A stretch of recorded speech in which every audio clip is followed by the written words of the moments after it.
Chapter 11. It's people. The multiverse is people. My colleague Pokemahon offered his thoughts on the multiverse. He writes, each perspective is a universe in the multiverse. In fact, with each new perception, a universe is reset or remanifested.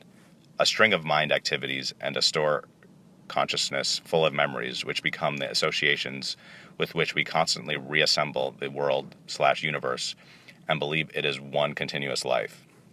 The secret is that all these universes are all just mind activity made of and contained within infinite consciousness.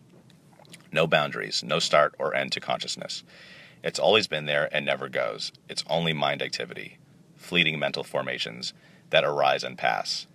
The thing is, it's not a secret. The whole infinite field can reveal itself little by little or all at once if you focus on stimuli in a particular moment in a relaxed way. You realize now is always the same. It's just the content that changes. No time, just an infinite small moment. Now. If you concentrate on the body or breath in a relaxed way for long enough, you can even experience it seem to dissolve from solid to light in and as consciousness. I've had that experience many times. Or you take a good hit of acid. But if you focus and relax long and DM enough, the mind slips away and the world goes with it. But consciousness is still there. That is generic. Everyone can do that, and that is who we all are. That one universal field.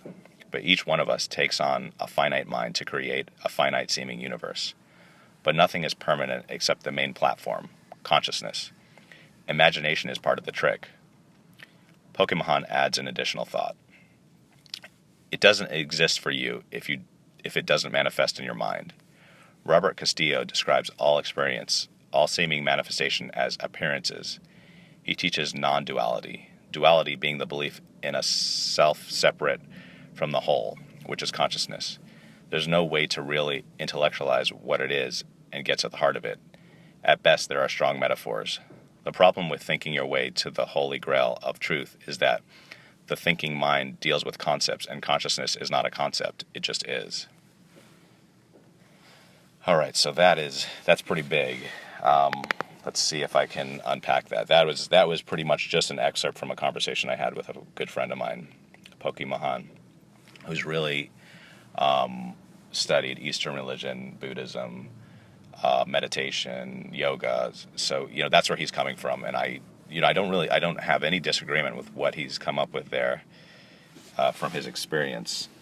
And the takeaway that to summarize that is everything is consciousness. Like we I guess the duality is described as material and consciousness.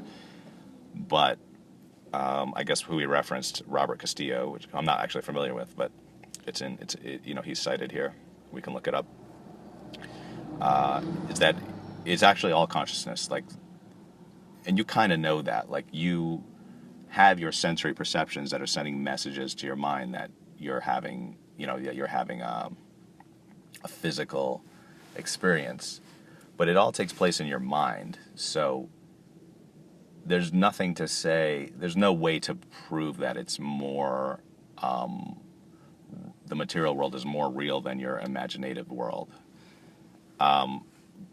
But we can't really function that way if we, I'll get to that in a later chapter. The utility of the material world is almost like the stage, because that's consensus reality. Consensus reality is the material world.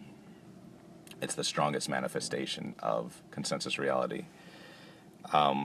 But it's all happening in your mind. And it actually all is consciousness stuff. It's just we experience the material world differently than we experienced our thoughts and imagination. It's like different realms, yet all taking place in consciousness. Yet most of us can distinguish between the experiences. But really the big takeaway here, I don't even know if I need to go so far into describing this, because I think Pokemahon really said everything I could say about it, and he's more the expert than I. um, is that everything is consciousness. You know, the steering wheel I'm looking at is consciousness. The microphone I'm holding is consciousness. It's our experience. The material world manifests in consciousness differently than the imagination. But at the if you zoom back a little bit, and I picked this up from Mark Passio's podcast. There are two realms. There's the realm of cause and there's the realm of effect. And I think he probably picked that up from the Merovingian in the Matrix, who kind of goes into that a lot, which I didn't quite understand. I have to kind of rewatch that. But the realm of cause is thought. It's all mind. And the realm of effect is what we experience as the material world. So that's kind of how it works. I mean, I think there's larger event, in terms of our human actions, it's easier to understand that principle. When you get into Mother Nature, natural disasters, and hurricanes and things like that, it's pretty hard to swallow that that's consciousness. That we had anything to do with some of these effects. But I think if you zoom out a little bit, like, if all is consciousness, at some level, we do, that maybe we in the collective unconscious way, it is all connected. We can't really fathom how. But if you go into the paranormal, like I've heard about people being able, like didn't even finish the Bankston book yet about healing, but he got his techniques from somebody who was able to make clouds disappear. So that's weather control, like somebody who could look at a cloud and make it disappear is like, okay, you can't really tell me that we don't control natural events and natural disaster. At some level, if you're connected enough to, I guess more New Age people would call the source, you can see that you do have an effect on these things.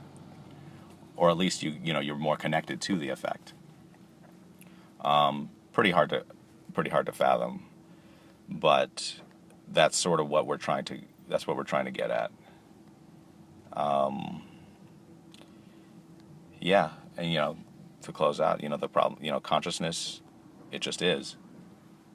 I haven't really done meditation, maybe a few times, so I never really tapped into that. Although I feel like regarding meditation, I have accessed that space in different ways, like through concentration and work. I was talking to my wife about this yesterday, how there's maybe, I would assume everybody experiences this when you're daydreaming, or there's like a mode when everything just when it's really comfortable. And I've gone into this mode since I was a child, where you're just still. You're probably daydreaming, but it's just a very comfortable mode to be in. It's not actually daydreaming. It's just like a stillness. I wonder if that's meditation. Because I'll go into it without even thinking about it, and I just wonder if that's the mode, and I've just been connecting with it my entire life, and I took it. I didn't even think about it. I don't even know if I could go into that mode. Well, I probably could, maybe. I don't know if I could force myself into that mode. It's like something that happens, like you just get into this freeze. It's like when you're spaced out.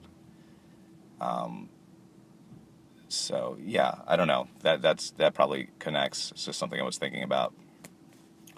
But to close out, all is consciousness, and